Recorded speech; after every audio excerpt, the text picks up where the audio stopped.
What is up, you gorgeous, fabulous creatures, and welcome to a brand new week of the Losing It podcast. You're here with Kylie Pax, Australia's emotional eating coach. As always, if you are loving what you're hearing and you want to hear more, please be sure, sis, hit that damn subscribe button so that you make sure you can never miss an episode. I want you to be the first to know when these episodes hit twice weekly. You want to be the first. I think I'm delirious this morning. That's okay. When these episodes hit twice a week, you want to be the first to know. You don't want to be missing out. For real, who wants to be the last to know anything here? We all want to be the first. When the goss comes out, please tell me first. I want to be the first to know, especially if it's juicy. Now, speaking of juicy, I've definitely got a juicy episode for you today. This is so juicy. I haven't even decided what she's going to be called yet, but I know we're definitely going to be talking about what it actually takes for you to see change this year. I've spoken to a lot of clients, and while they're doing really well, they're not sort of rocketing through their 2026 and being like, this is the best year of my life. I have never felt so much momentum.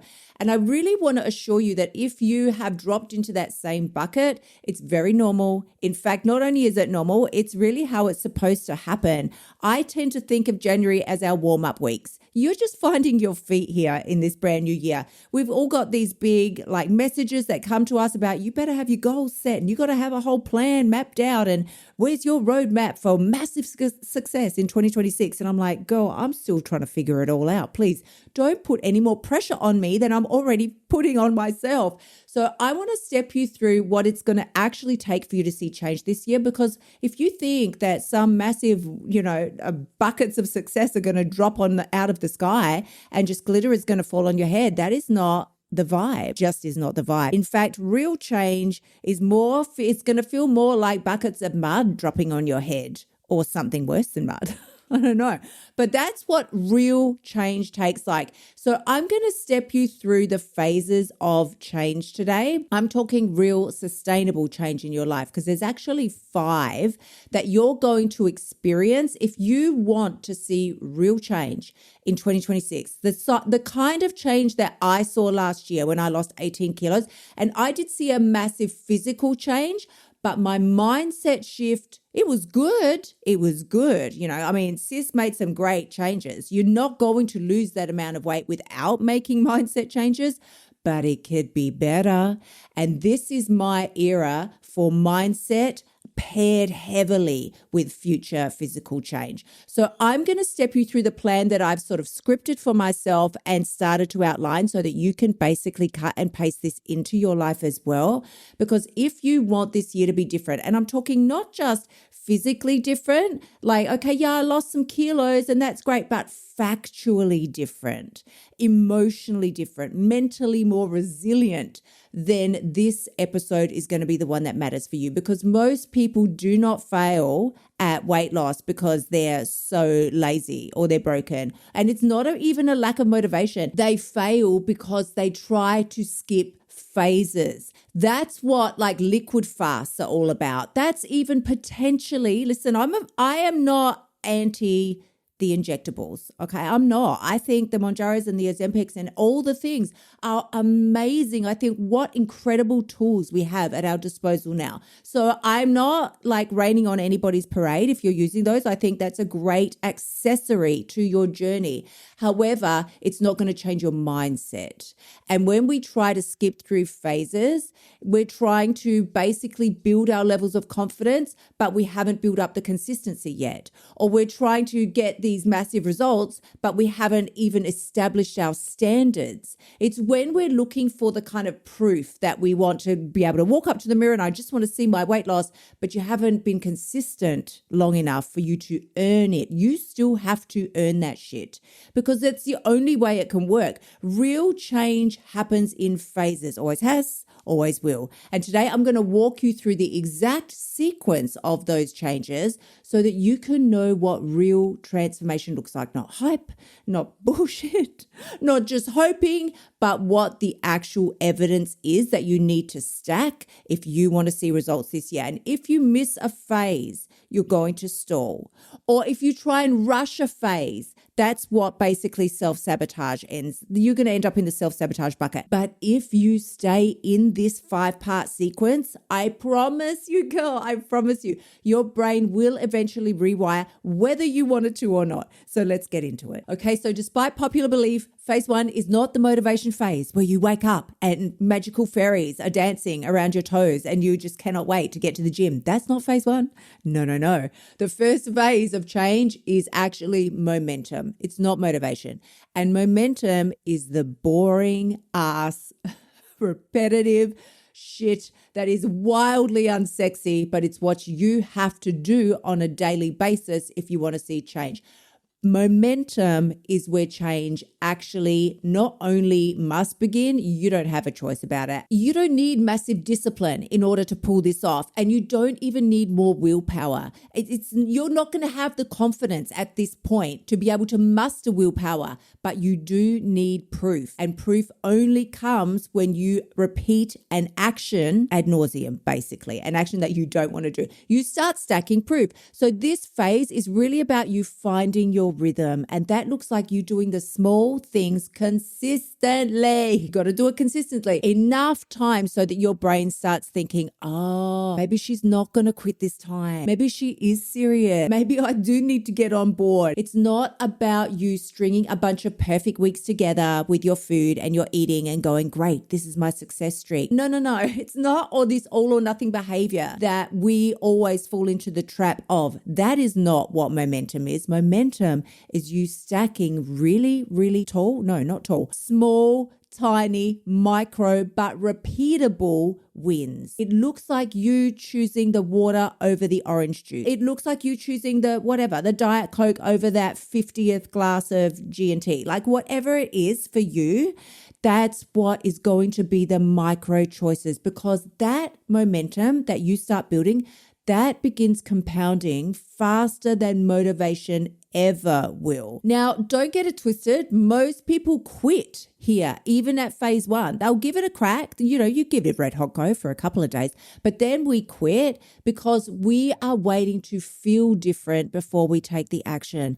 That is back to front and upside freaking down. That's like you're stuck in the Stranger Things movie and you're in the upside down. Is that what it was called? The upside down? I can't lie. I don't know. Any Stranger Things fans, please just come and correct me over on Insta. But you need to act first. Action first, then momentum, and believe it or not, is going to be the last thing that shows up. So if you're stuck right now, it's not because you're incapable of doing this and you can't make a choice. And why don't I feel incredible and motivated? It's because you haven't stayed in this first phase long enough yet. Now, once you've spent a wee bit of time there, you can trot on over to phase number 2, which is where your standards get set. Now, this is such a critical part I found of my journey, and this is where most of us mess up. In order for me to lose 18 kilos last year, I had to set some higher standards. Do you think your girl liked it? No, I fucking hated it. Oh, so I'm promising myself I'm going to swear less. And I have sworn so much less. That is poor English, but I have sworn so much less. And so I'm going to take my small wins. And setting standards is what it's all about. Before you can follow a plan, you need to know what your standards are, because they're going to dictate your plan. So I had to raise my standards from daily chocolate binges to, okay, I'm still going to have chocolate, but first of all, it's going to be some healthier versions of chocolate. Secondly, I'm going to start making my friggin' own. That shit can be expensive. And thirdly, when I do choose to consume it, I'm going to put some limitations on myself. I used to just eat it until it was gone. My signal for when do I finish eating chocolate and sweets and sugar was when it's gone. Of course, like how ridiculous. So how much do you have, Kylie? All of it? Like with a stupid goggle face? Like, what do you mean? How much do I have? I have it until I have to stop eating because it's gone. You're not going to rise to the level of your goals. My goal was lose weight. Like that's been my goal every year for the last 100 years. What are your New Year's resolutions? I'm going to lose weight this year. And if I was trying to be more sort of socially conscious about it, then I would say, oh no, I'm trying to get healthy. This year I'm going to get healthy. But I was just BSing myself. I wanted to lose weight. That's what I freaking wanted to do. I wanted to get skinny.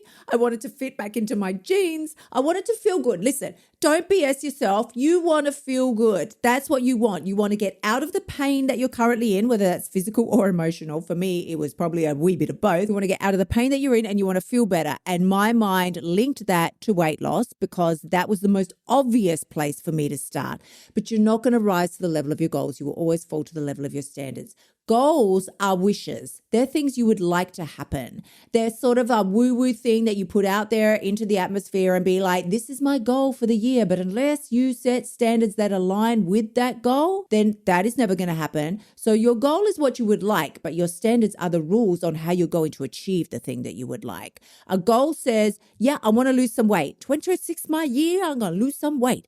But your standards say, and in order to do that thing, I will not emotionally eat anymore. I'm going to follow Kylie's 4 eating codes. I'm going to get her free course. I'm going to start there, kyliepax.com/free course. And I will not emotionally eat anymore. A goal is open to negotiation. Maybe I'll do it. Maybe I won't. Depends on the circumstances. Depends what excuses I can pull out of my buttocks today. But a standard does not negotiate. How can I know this so crystal clear?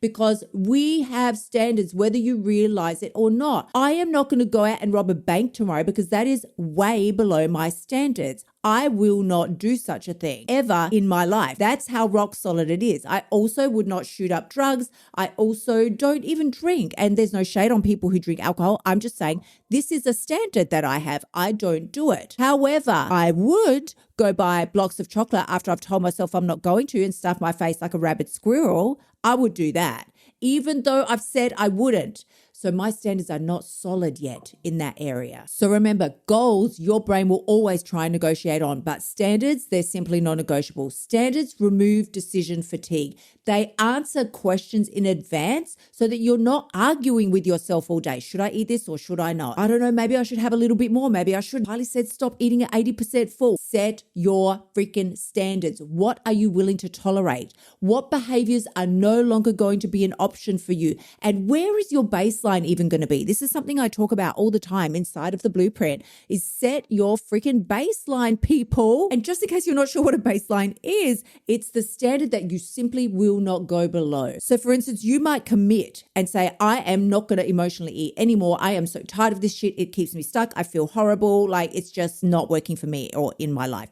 But then there will be times when life is lifing and things happen and anything that could go wrong has, and you might decide, you know what, I just literally cannot even handle it today. I need to order pizza. It's not what I had planned to eat, but I feel like I need it. And let's play out the scenario. You order pizza, but maybe instead of eating the entire thing, you only have 3 pieces and now you have some small salad or veggies with it. Your baseline is telling you, okay, there will be times when I will sink a little, but I'm not going all the way back to where I was. That is what a baseline is. And it sets standards that are so clear that now your discipline rises and becomes easier and easier for you to carry out because you're not reinventing yourself every single day. And this is what's most important. Standards only work when they are doable. So please don't try and set standards that are aspirational but unattainable. You don't want standards that are built for some fantasy version of you, that life is perfection and you're living in a Disney movie. How can you ever carry those out?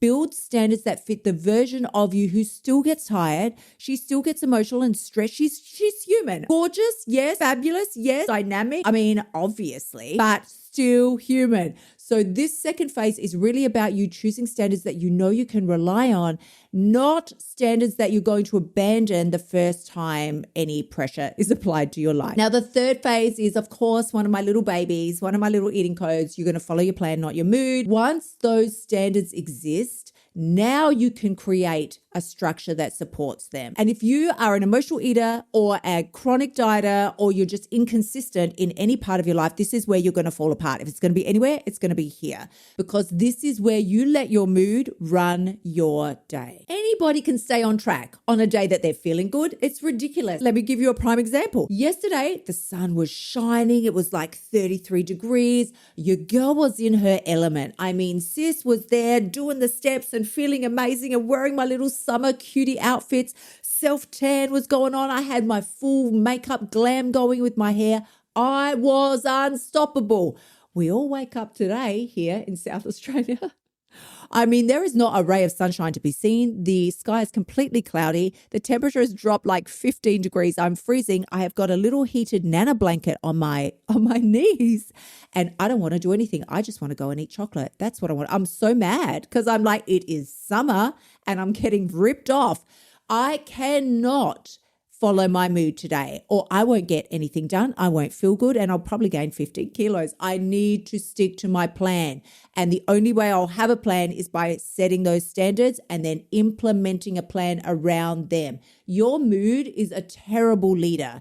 Do not follow it. I mean, how far has it got you so far in life? Are you excelling? Are you exactly where you want to be? Are you living your fantasy dream Disney life? I don't think so. Our mood changes with sleep and stress and hormones. Oh, girl, don't talk to me about the hormones. Weather, things that inconvenience us, all of it affects your mood. And so if you're going to continue to run your life this year by your mood, then your consistency, your levels of consistency are going to remain wildly fragile. So this third phase about following your plan and not your mood is about deciding in advance. You have the decisions made, the plan is already in place, and then all you need to do is execute regardless of your emotion, because the plan is now your authority. And any feelings that you have, they're just background noise. That's it. They're nothing. Now, I do just want to stipulate that this doesn't mean you suppress your emotions. We're not eating them away. It just means your feelings don't get to vote. Structure, let this structure that you create do the heavy lifting for you. That way you don't have to rely on willpower. You're relying on systems. And when that system and that structure is strong, then discipline stops feeling like punishment and it starts feeling like, I'm just going to say relief, because everything now is under control. Now, phase 4, okay, come on, girl. You know, this one is where we are all falling apart like sad ass broken cookie crumbs at the bottom of the barrel, the bottom of the cookie barrel. And you just see those sad little crumbs down there and just think, what a waste. Well, they could have been a fabulous little cookie, but now they're just crumbs and you just throw them out. You throw them out because they're trash. Well, this is what happens in stage 4. We need to build self-trust. This is where things are going to finally start to shift internally for you. That self-trust that we are all lacking so badly, it's not going to be built through you reciting affirmations and, doing like Hare Krishna dances around your lounge room. And again, no shade. I saw some Hare Krishnas just the other day. They were fabulous. You're going to build self-trust by following through on your mood. Now, every time you do what you said you would do, you're making a deposit in your self-trust bank account. And that sounds great, doesn't it? Like, let's all get on board with that. Yay, clapping hand emojis. But let's not get it twisted, because every time you break a promise to yourself, you're making a withdrawal. That's why the internal scream from your bank account is deafening right now. You have over withdrawn on your emotional bank account, and now you are in some emotionally financial trouble. Have you ever overdrawn on your physical bank account, and then after a certain amount of time, if you don't fix that up, the bank starts sending you nasty letters? Because I have. Your sis has been there more than once. You need to make a deposit, or else there will be consequences. Well, this is where phase 4 kicks in. Most people have really low confidence, and it's not because they're incapable. It's purely because they've trained themselves not to trust themselves. How? How would you train yourself not to trust yourself? By breaking your own word over and over and over again. You think nobody's watching? You're watching. Your brain is watching. Where do you think you learn what kind of person you are? By the way you act in front of yourself. So in this phase, this is where your confidence stops being something that you're trying to chase externally, and it starts being something that you actually create and earn yourself through your actions. You're not going to feel confident before you can take the action. You need to become reliable to yourself so you can start feeling confidence. And that reliability that's what's going to create the confidence. It's just a byproduct of you being a woman of her word. Keep your word to yourself. This is where your identity will really start to change. You're going to start seeing yourself now as somebody who follows through, because she keeps her standards. She doesn't negotiate with excuses. And once that identity starts forming, then the behaviors become easier and easier to sustain. Okay, so let's bring it on home. Phase number 5 is the rewiring. And this is the one that everybody wants to start with. And I mean, it's not bad. We're talking about mindset and belief and identity. But But the rewiring that we need in order to succeed this year, it's not going to happen just through you thinking different thoughts. It happens through evidence. And the only way your brain is really going to get that and to be able to absorb that is based on your repeated proof. Not one day, not a couple of days, not stringing 3 days together in a row. It's repeated month after month, year after year. And when you've stacked that momentum and held those standards for an extended period of time, followed your structure, kept your promises to yourself long enough, then your brain has no choice but to get on board and adapt. And this is the place where things start to feel automatic. Like I said, I would never go now and binge on 15 blocks of chocolate. I might still overeat on a few rows, but I'm not going to binge on entire blocks after block after block. Like, that's not who I am anymore because my brain has seen the repeated proof.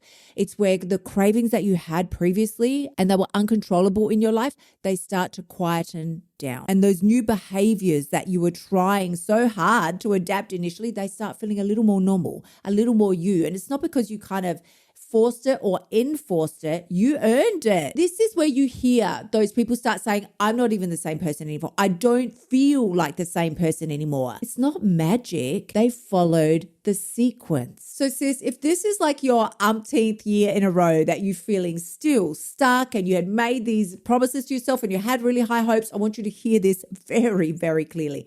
You don't need more motivation. You certainly don't need another reset or some kind of do-over. What you actually need is to start and then stay in the process long enough for your brain to get on board and start believing you. The change that we all want to see this year, it's not a one-time decision. It's a sequence that you follow and respect and refuse to give up on. And if you follow the phases of this sequence in the order that I gave them to you, I promise you, change this year will be completely inevitable. It's not going to be fast, and I wish I could promise you it would be flashy, but it's just not. What I can promise you is that it will be permanent. Thank you so much for tuning in. Remember to shimmy your butt over to KyliePax.com and join me inside of the Bombshell Blueprint so you can stop emotional eating and start losing your weight now. You'll also find helpful notes and resources inside my past podcasts that will help you lose your weight without losing your sanity. I will see you next week.